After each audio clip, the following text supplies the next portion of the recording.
We have gone a long way since the end of July. We have fully completed the Sunrise Spring worlds, the Midday Garden worlds, Evening Lake worlds, and mostly the Midnight Mountain worlds, or as far as we can get currently, and the Sparks worlds need to be still done. But we are 98% of the game done, and we are really close to being at the end of the game. Well, hey, my fellow video gamers and Let's Players, I'm JuddlePlays, and welcome back to another episode of Let's Play Spyro 3 Year of the Dragon. You might notice I have a lot more lives than last time. Well, that will be explained in a little bit, probably most likely next episode. So, in the last episode, we finished up Dino Mines and did the last speedway of the game, Harbor Speedway. In this episode, we are going to be taking on the final boss, the Sorceress. Let's go. We have a fully full Sparks, and there is no cutscene. Well, there's no cutscene from the Sorceress before fighting this before fighting the boss. It basically just brings us straight to the fight.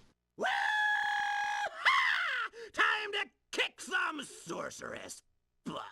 And he keeps it nice and to the point, and that's weird because I didn't even have a chance to press X on that thing right there. But this is the Sorceress, which, if you want to know a funny little fact, the Sorceress actually has the Sunrise Spring Worlds music when you first fight her in the original version of this game.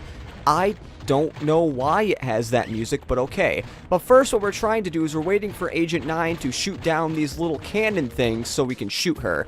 But it seems like there we go. Agent 9 just did not want to shoot down any of these cannons here. So what we want to do, okay, we want to go here and we want to try to shoot at her, which is easier said than done, basically. So you kind of want to try shooting at her, but like I said, it's very hard to actually get a hit on her. So this might be really hard at the beginning, because personally, I do not like these cannons here. That is just my personal opinion. Maybe we can get her a little bit here. I just don't know. Come on, jump out of there. And, oh, we actually got her. Thank God. Now, the beginning of this fight is me basically trying to get through this whole thing with these weird cannons here to eventually get to a part where it gets a lot easier, where Agent 9 makes... Well, Agent 9 will bring down these little machines that are a lot easier to hit the Sorceress with, or at least in my opinion. Also, that attack can be very annoying because, well, one, she really likes to use it. Yeah, she doesn't have that many attacks. I believe the only other attack she has is one that, it's like a green beam that happens when you get too close to her or something like that.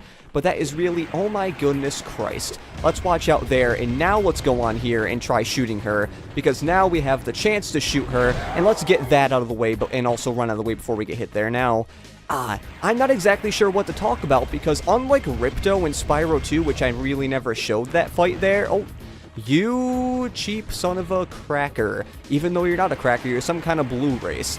Well, it's, let's say, a lizard or a salamander or whatever. But what I was trying to say, unlike Ripto, there's only really one phase to this fight, unless you count the different vehicles as... God dang it. Unless you count the different vehicles as phases. And also, something I noticed, I believe if you get hit while you're on a vehicle, you don't lose health. Because it seemed as I did not lose health or something. At least that's what it seemed like to me. Because I definitely got hit more than a few times. And I still have the regular gold spar. Okay, now I don't. Because I did a stupid thing where I was trying to run and it did not really work. Okay. Also, something that's kind of random. I'm actually recording this episode on a Wednesday night of... Actually, no, a Tuesday night of all things. Never mind. Oh, okay. That was weird, but...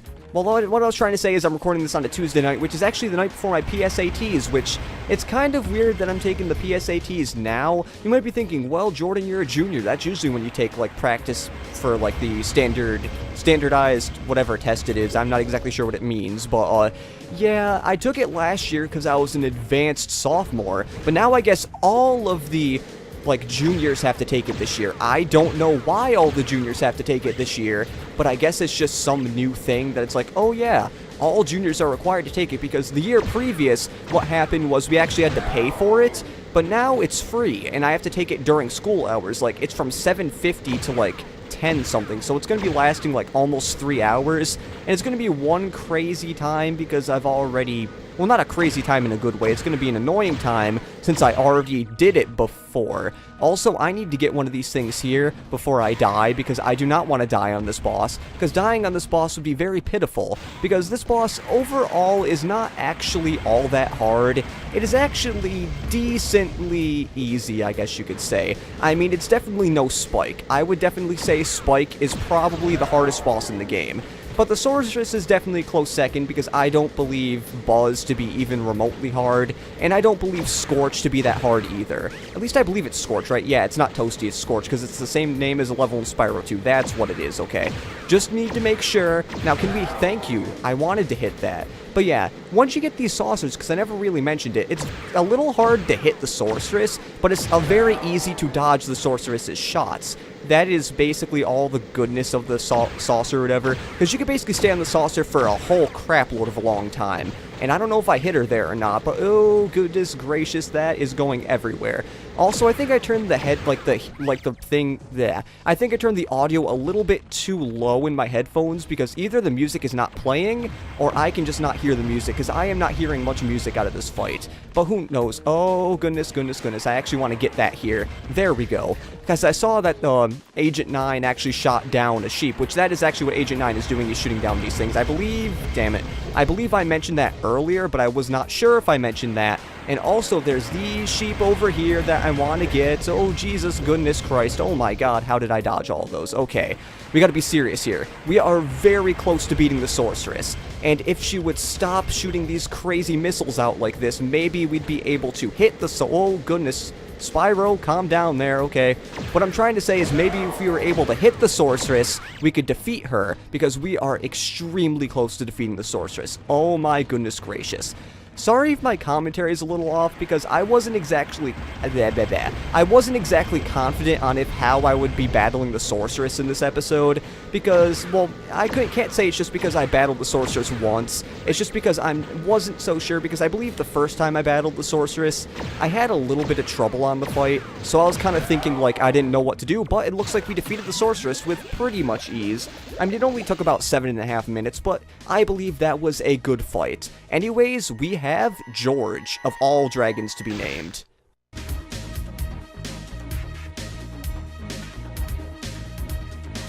That's cool, it gets a separate animation. That is always great. And now, ooh, yeah, we're going up in the air like a fancy guy. Oh, jeepers. She's back. Deja vu? Spyro, you've just defeated the Sorceress, rescued the dragon eggs, and restored freedom to the lost dragon worlds. What do you plan to do next? Perhaps a nice vacation in Dragon Shores? You're a real comedian sometimes, Bentley.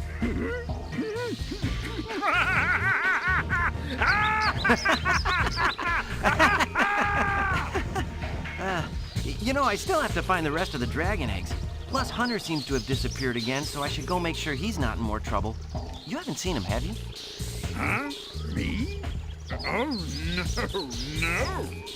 If I do happen to encounter him, however, I will most certainly inform you immediately.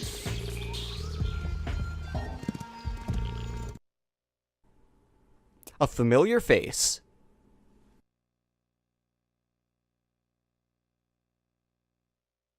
It's a funny thing, Spyro. I adjusted Avalar's portals to take me to the Dragon Worlds, but somehow I ended up here. Maybe my coordinate tables are out of date. By 1,000 years. That would explain why the book was so cheap.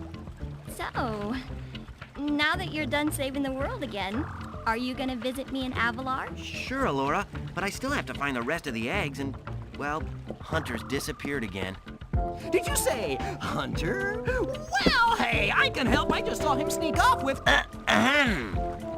Agent 9, isn't that a Rhinoc over in those bushes? Rhinoc! Ooh, let me at him. You want a piece of me, Rhinoc boy? Eat laser, punk! Come on now, no fair hiding. I'm sure Hunter is in good hands. I mean, I'm sure he will turn up soon. Promise you'll come visit Avalar soon, okay? That is why Agent 9 is one of my favorite characters. Billy in the Wall, what'd those goats do now?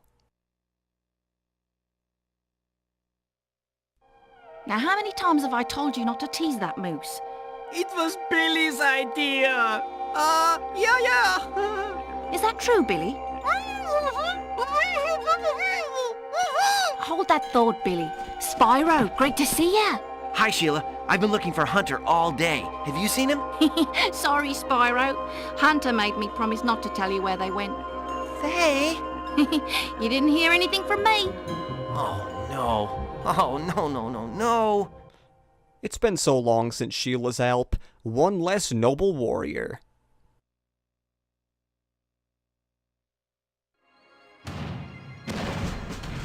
Mwah.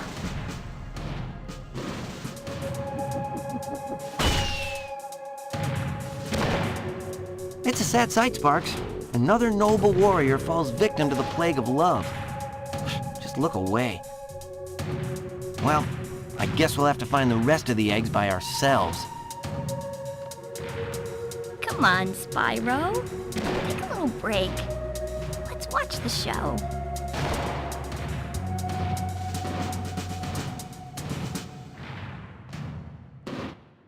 Well, it's a little bit of a different ending than Spyro 2, because as you remember, well, I haven't really played the game, but Spyro 2 has more of a story-driven ending, when this is kind of like, oh, you beat the Sorceress, well, Bianca and Hunter are a thing now.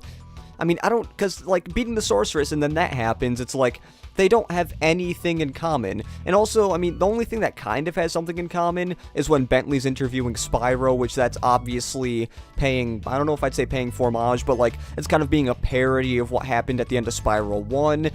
That was when Spyro had the weird awkward teen phase. You know what that is, you know, it was the different voice, Carlos Alazraqui, then went to Tom Kenny, you know, it's, everyone goes through their Carlos Alazraqui, Rocco's Modern Life, that's what I'm trying to say. But anyways, you know, I should probably reflect on how the game is. Well, if you know, in Spyro 1, you saw the credits twice. You see the credits twice here. So I guess in these credits, I'll say that, well, what did I think of the game? Well, playing through this Let's Play, I really did like it a good amount, because, well, this was one of the first games, actually, I ever played on a console. I believe I basically played this in the early 2000s, back before I even really knew how to play video games. Like, I didn't even get past the first homeworld because I didn't know how to do it. And also, not until like a few months ago did I actually beat this game. Well, I mean, it might not be a few months ago now, but earlier this year I beat this game.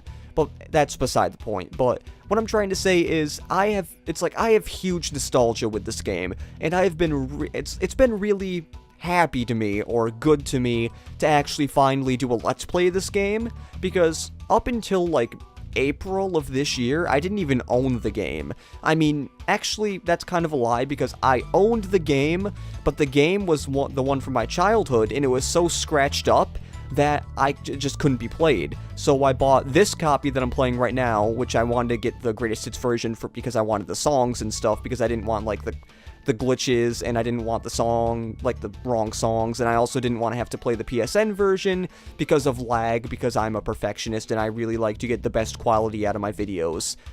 Definitely not emulators, though. Emulator might be better quality, but I am definitely not recording an emulator for a PlayStation 1, because I don't even have a controller that can go on my computer. But anyways, that's besides the point. Going into this Let's Play, I can definitely say that I really wanted to go back to record a game that I was looking at my TV and talking into a mic, because I was doing Pokemon Y before this. And Pokemon Y, I'm basically hunched over my desk with my camera and my mic off to the side, trying to look at the 3DS screen and also move the 3DS move the 3DS analog stick, or circle pad, whatever you want to call it, without moving the 3DS, and so it could capture on the camera, which the 3DS, well, the camera and the 3DS battling, it caused, like, all shaking and stuff. So, well, I'm going to be going back to that after Spyro 3 is done, but we're not done with this. This is definitely not the final part. There are still other parts that we have to do here, which they will come eventually. And now, actually, never mind. I was thinking, like, oh, well, no, I don't think the credits play twice, but I'm pretty sure they do. Also, I actually forgot to mention this. The music playing in these credits are the exact same credit music as in Spyro 1 and also Spyro 2. That is something I kind of wanted to mention, because, as you remember, it's kind of like a remix of Misty Bog, or Misty Bog is a remix of this. It's basically the same rhythm, but it's a cool thing. I always found it weird how they picked Misty Bog, of all things, to remix for the credits, but it is definitely a good credit music, and it reminds you that you just played a Spyro game, because they have the same music in each credits.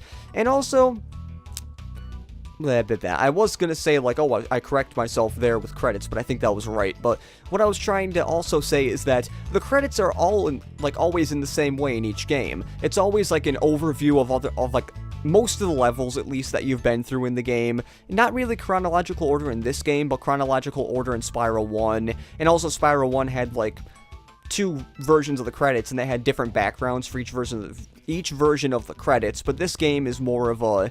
I believe it's the same version each time, but we're going to get to that eventually. That's another thing I want to mention. I'm not exactly sure what else to mention, because there are other things I want to talk about, but then I wouldn't have anything to talk about the next time the credits play. And that's going to be like, I would just be quiet, and I'm never really one to be quiet during the credits, because, I don't know, maybe it's because I don't want you to enjoy the credits, I want to, like, talk over the credits, while also maybe you enjoying, and I find it weird how we go back to Cloud Spires after later in the game, and I believe we're actually getting closer to the end of the credits, because there's one thing I kind of want to read off here, but I'm not so sure if it's coming up soon, after we get to Universal Interactive Studios stuff, because I guess they're going to have to talk about, oh, Universal Interactive Studios did this, and also legal work. Oh, Helen Rutger, Cynthia Cleveland. Now I believe this is this. We hope you have enjoyed the Spyro trilogy. We have had 4 great, fun, sleepless years creating it. You can find us at www.insomniacgames.com, and that website's probably a little bit different looking now since this is not 2000, and the internet is not as primitive as it was back in the 2000s. Anyways, that is about it for this episode of Let's Play Spyro 3 Year of the Dragon. This episode actually went a little bit longer than I thought it would. So, in the next episode, after we see that we came out of this area here, since we have beaten the final boss, we are going to be going all the way, I believe it is over here, and we are going to be talking to Miss Zoe over here, or Zoe, or whatever you want to call her, and we're going to be doing the final Sparks mission of the game, and also we're going to be showing a little bit of a special thing in the next episode. So, this has been JuddlePlays saying see you later, and goodbye.